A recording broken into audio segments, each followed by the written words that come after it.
Yes, we are back talking about playoffs. And after a little bit of a rough, it was a rough Saturday for both of us because we were wrong on both of those. A good Sunday for you, a miserable one for me, and a good Monday for me.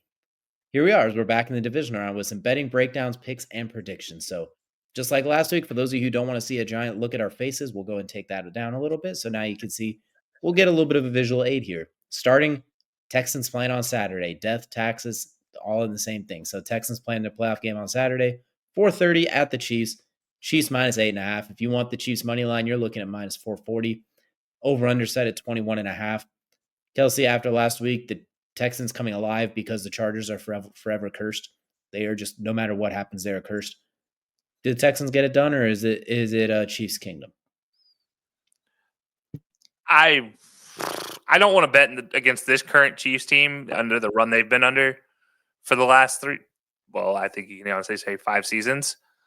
They've been on a great roll of lately, and it's led by Andy Reid, Patty, and Travis Kelcey. Let's not forget Chris Jones on that defensive line. Between those 4, they have driven this team forward every step of the way, whether they patchwork running back or receivers who you don't know who is there, defensive line where you outside of Chris Jones, you almost didn't know at one point in time if they were going to be good enough. Linebacking core led by what was a rookie at one point in time when he was in the Super Bowl to now 5-year vet, 3 Super Bowl vet here. Defensive backs that have rotated around the league. Yeah, it's going to be hard to beat them, but I think the Texans are interesting in the fact that they're so explosive at times that you just don't know. You don't know when Nico Collins is going to go off for another 65-yard touchdown scamper out of nowhere. You don't know when Joe Mixon's going to run over the linebacker and corner at any given time, but he's like the old Novocaine conversation where give it time, it's always going to work. It's like that. The Texans are such a wild card in how they play that I just don't know if they can get it done, but I also don't know if the Chiefs can get it done. And the 8.5-point spread terrifies me from this game. That is a terrifying spread if I'm looking at it from a Chiefs fan or from a Texas perspective. If I'm betting on either one of them, I don't like this spread. It feels too big, feels too opportunistic to try to take the Chiefs to cover that. I just don't think the Chiefs can cover the 8.5-point spread. But at the same time, 3 Travis Kelce touchdowns isn't out of the realm of possibility either. So I don't know. I'm not going to take the spread on this one at all. I'm not touching the spread. As I learned last week, I don't have luck betting the spread 9 times out of 10. So money line wise, though, I'm going to go ahead and say the Chiefs win. But it's going to be a lot closer than I feel comfortable taking a spread on. Breaking the rules of the game, guy, but don't worry, I'll get us covered for this one. The Chiefs will cover. This is betting picks and breakdowns, and I break the rules every time. That's true. The Chiefs will cover the spread. The Texans are they sputter a little bit too much to be truly explosive to threaten the Chiefs for the whole game.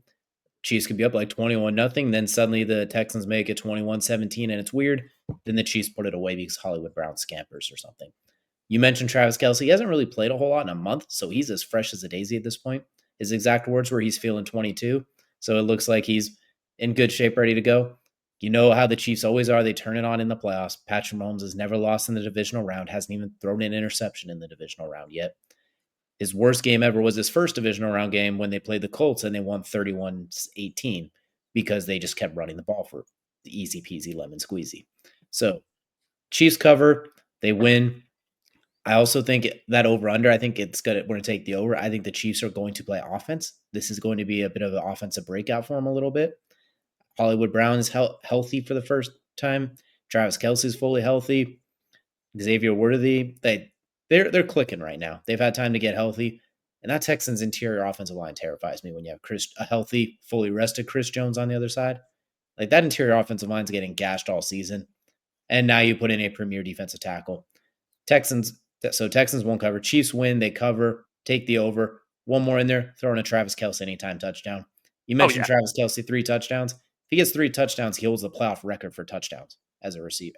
He'd break Jerry Rice's record. So that's 1 touchdown a game. I think they're going to be hunting for that. Last time he played the Texans, he scored 3 touchdowns. Last time he played Texans in the playoffs, I should say. He scored 3 touchdowns in that game alone. So take the Travis Kelce anytime touchdown on top of it. I will say this, though. if the Chiefs are bold enough to come out in a Dallas Texans uniform and with the logos, the Texans win by 50. They do not. Not 50. They win. They Lose cover. when people wear uniforms geared towards the former Texans / Houston franchises. You know what? I probably actually like the Chiefs a little bit more than they did because I'd respect the gangster regardless.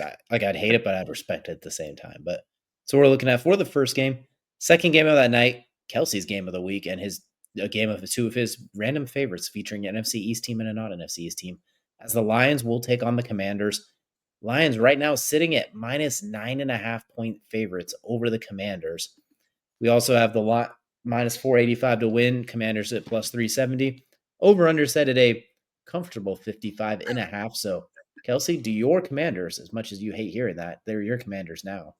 Do they get it done? My Dan Quinns, my fighting Dan Quinns, do not get it done in this one. I'm going to keep this one short and simple. I got an Amon-Ra St. Brown jersey right there. You think I'm going to pick against that man? No, I am taking the Lions straight up to cover. No chance they don't score they don't win by more than 10.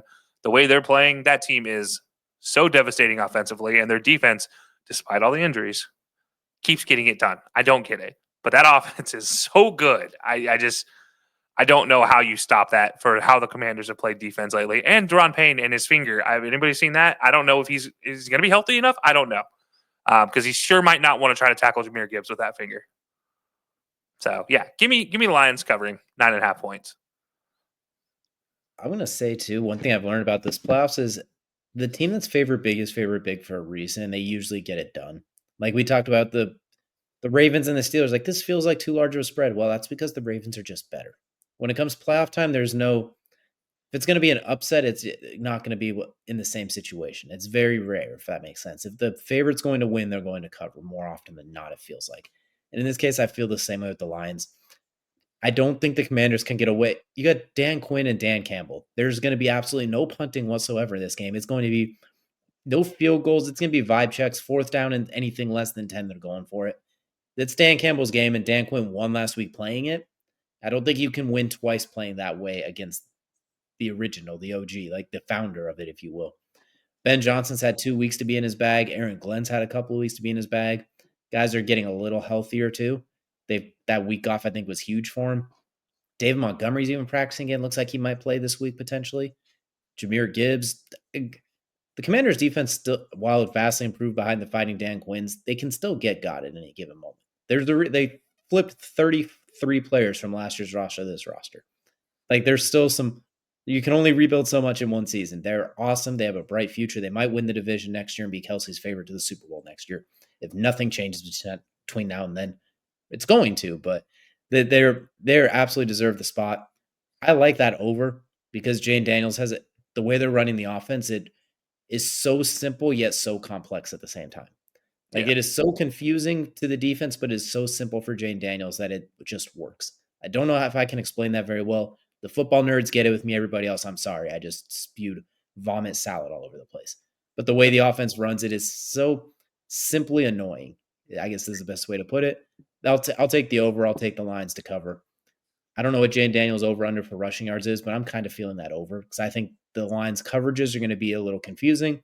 That's when you see him take off and get tackled in the most cartoonish Looney Tunes way possible, where he does a helicopter midair while getting basically slapped on the chest. Not even a hard hit, but he ends up going flying every time. Yeah. By the way, don't forget your anytime touchdown bet here. Jahmyr Gibbs. It's a safe, easy option for anytime touchdown, whether it be receiving or running. Minus 400 for anytime touchdown. Like the odds for him aren't even worth it. But you might as well go for 2 touchdown score. Yeah, no, this is going to be crazy. I'm not betting against the Lions at all in this playoffs. I've been banging the drum for the Lions, just like I was banging the drum for the Commanders to get that upset last week. And shout out Zane Gonzalez, by the way, OCD awareness. Everybody wants to make fun of that hair thing. That's his OCD taking over, man, and that's respect that. Look, I just wish I had the kind of hair to fix that much or that many times. So he's just doing it he's just covering both of our bases. So that's all there is there. So next up, no punts in that game. No punts. Speaking of a game that might have punts or it might not, we got Kelcey's Eagles taking on Kelcey's Rams. As we got the Eagles as minus 6-point favorites over the Rams, minus 278 for them to win, plus 225 for the Rams. Over under set at 43.5. So the Rams coming off a dominant performance over Sam Darnold and the Vikings, not playing in Southern California, which might be why they struggled. If that game would have been in LA, it might have been different. But unfortunately, with it being in Arizona, it was that might have been the turning factor. And the Eagles coming off a comfortable win over the Packers, I guess we could call it. I don't want to say dominant, considering a Packers player died every other play, it felt like. And the Eagles never really pulled away. But either way, a good win for both teams. Kelcey, you taking not your Eagles to cover this one, or are you feeling the Rams? Yeah, I'm not going to keep this one crazy either. I'm going the same rule as the Lions here. Give me the Rams and Saquon Barkley. This man is on a mission right now to make it to the NFC Championship game after the Giants decided to part ways with him in the most egregious fashion. I'm sorry. Like, he's on a mission to determine every move this Rams team makes, every move this Eagles teams makes. And this game should have been 29-10 the last week. I mean, there's no doubt about that. He could have scored. He should have scored just to rub it in a little bit, because nobody likes the Packers except for Packers fans. But yeah, no, look, Saquon, I don't care what A.J. Brown wants to read on the sideline, because he should go ahead and break out all 7 books from Harry Potter at this point in time, because he's just going to be over there reading, and while Saquon is scampering off for nearly 200 yards is what this game feels like. So give me the Eagles in this one, and to cover that 6-point spread. The Eagles are probably better across the board. Like, you're going to find very few places where the Rams are better. Like, there's very few spots where they're better. Their defense has been really good for the last month. If you take out week 18, where it was like the resting people weeks, they'd already clinched the division. The other previous 4 games, they were allowing less than 10 points per game. Like, their defense suddenly is really, really good. Matthew Stafford might be the best quarterback in the NFC right now, arguably debatable. Definitely the best resume when you encompass full career. Him and Sean McVay in the playoffs together are 5-1. McVay as a career is 8-3, if I'm not mistaken. Like, they find ways to win games. Their only loss was a 1-point loss to the Lions last year. Rams are really good. And that's with Cooper Kupp not quite being Cooper Kupp. They're still this good. I feel like he is bound to have not a vintage Kupp performance, but at least a cup half full at any given moment. Puka is still Puka. Kyron's still Kyron. I'm going to say the Eagles will win, but I like the Rams to cover this one. I think at +6, they're going to find a way to keep it close. And the Eagles had a very uninspiring double-digit win, if that makes sense. Like, watching that game, I was like, everything is going your way, but you're up by 10. Like, I know there's the Saquon pull away at the very end. I'm talking about before that. It should have been – that felt like Bills-Broncos. The problem is the scoreboard didn't reflect it. They just left a lot out there, it felt like, and that's been the theme in a lot of these games. If Saquon doesn't go for 200, it feels like there's a lot left out there.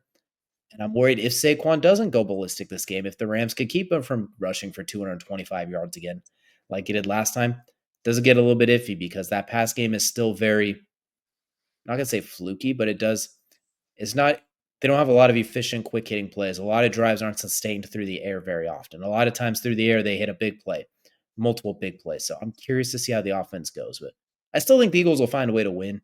Even you still got the Cooper clamps on the opposite side with Cooper DeJean. Quinyon Mitchell's still the best defensive rookie, and I stand by that going back to last March. So I'm going to take the Eagles to win, but the Rams will find a way to cover. I don't know how, but they'll find a way to cover. Matthew Stafford, I think he is that good. He is a true spinner of the football, as good as it gets, and they'll find a way to cover. Sean McVay definitely has something in his bag for this game. He'll have something in his bag to at least keep it close. That's fair. Look, shout out Jim Murphy for the author of Inner Excellence on this one, because the inner excellence rides with the Eagles is the obvious thing. By the way, A.J. Brown single-handedly made this former minor leaguer for the Cubs a whole lot more money than he made in his minor league career. So, like 5 million sales or something like that, or not. Top 10 on Amazon's most wanted list for books. So shout out to both of them for sure. So that's going to take us into the main event, the heavyweight showdown of the weekend. The Ravens taking on the Bills. Kelcey and DJ's Ravens taking on Kelcey and DJ's Bills. We're going to call this a pick 'em, because at -1.5 for the Ravens favored, basically you're calling this a push at this point. We're going to say Ravens -115, Bills -105. You're not even getting plus odds anywhere. Over under 51.5. They met in week 4, I believe it was, and the Ravens routed them 35-10. Since that point, both have been absolutely ridiculous for the most part. Like 2 of the 3 best teams in the AFC, clearly. How are we feeling, Kelcey? Sticking with Lamar, does your boy Josh Allen get it done, or are you just going to flip a coin here? How are we going about this? Oh yeah, I'm definitely flipping a coin. If we had a flip a coin segment this week, this is flip a coin game right here for sure. No, this is a tough one. This is the MVP candidate matchup, and I do mean MVP candidates because there's 3 of them in this game, and Josh and Derrick Henry and Lamar Jackson. And well, I don't know which one is better, but I will say this: 2 MVP candidates is greater than 1 MVP candidate. Especially when you look at the statistics there. So I'm going to lean that way. I'm going to go Ravens, the favorites, to win this one. 1.5 still feels like they might not cover it. To be honest, it feels like a 1-point game potentially. I just hope Lamar's ready to strap on the belt on his pants and make sure that he doesn't have to hold those up when he rushes anymore, scrambles for yards. Because Derrick Henry is going to be putting in work. We already know that. And if the Buffalo Bills are susceptible defensively to anything, it is their run game. For sure. They do also have slight errors covering seam routes up the middle of the field. And we all know Mark Andrews knows how to score on those. And we know Rashad Bateman knows how to score on those as well. So, yeah, give me the Ravens in this one. The odds, though, just crazy slim. Even Vegas looked at this one. I was like, yeah, do your best. We're not giving any leeway on this one. Zay Flowers may or may not play. He did not practice as of Wednesday, so it's not looking great, but we'll definitely wait and see. This one's so tough because they're both so good. The Ravens are clearly the better team on paper when you look at it, but the Bills play better a lot. I think throughout the season they have played better as a sum of their parts, where the Ravens, they explode on anyone, Derrick Henry and Lamar get going. The first time they played, Matt Milano and a handful of other defensive players did not play for the Bills, so I wonder how much of a difference that can make. When Derrick Henry's first carry of the game goes for an 80-yard touchdown, that sets a very crappy tone right out of the gate that's hard to get out of. The Bills' offense has clicked a lot more since then. We remember early in the season they were a little shaky. Since then, Josh Allen has turned into a one-man wrecking crew, scoring 6 touchdowns in a game at one point. James Cook has come alive too. He's been awesome. It's funny when you look at these teams, they are so similar and yet so different. Like the Ravens, you have an incredibly elusive runner in the backfield and then an absolute freight train. The Bills have the same thing. They just flip-flopped, and their quarterback is the freight train, where James Cook is the elusive one. They have like very similar backfields, very similar types of receiving cores. Tight ends, they're very similar. Bills offensive line a little bit better. Ravens defense a little bit better, I think. I'm going to lean towards the Bills because it's going to be cold. There's a good chance of snow. It's going to feel like 3 degrees, I think is what they said with wind.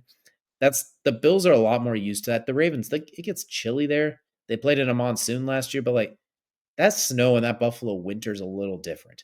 I know Derrick Henry is going to be fine because, well, I know he's in Alabama and played so much of his career in Tennessee. He just hurts the tackle regardless. But I do think offensively the Bills will find a way to get just enough done. So I'm going to take the Bills. So I'll say they cover because they get the plus 1.5. But like if they were minus 1.5, I don't feel comfortable with that either. So we'll take the Bills minus 105 money line. I'm not touching that over though, or that over under, because I'm not touching that till kickoff when I see how much snow and how cold it is. Because if it's as cold as I think it's going to be and what it looks like it's going to be, that under might be enticing. But at the same time, that's the type of games where randomly Derrick Henry 80-yard touchdown. Wow, Josh Allen 80-yard touchdown, because nobody wants to tackle them. And they just end up breaking away. But we're just going to take the Bills in this one. They will cover plus 1.5, minus 105 underdogs, whatever which one you want to take. They're identical at this point. I respect it. I respect the choice for the Bills. I don't hate the idea of the Bills winning this. I think this is good, and despite the weather, I think this is going to come down to whichever receiving core steps up the most. And as much as I love Amari and Keon Coleman, I don't like them more than what you have on the Ravens side of things. I just think the Ravens side is more explosive, and they've played better recently. And I think that's the difference for me. But yeah, it's going to be a tough game. I mean, good luck stopping Derrick Henry or Josh Allen. I don't envy either defensive coach in this situation. This feels like a great game for a Khalil Shakir breakout with those end of rounds. The reverse is just getting the ball, treating him like Deebo Samuel, but 60 pounds lighter. I think this is a great way to utilize his ball with the ball in his hands ability that he has. So let us know down below what your picks are for the divisional round, what bets you might like, any breakdowns, if you think our predictions are downright ridiculous, if you think Kelcey needs to take a spread for the first game, or what you all are thinking for sure.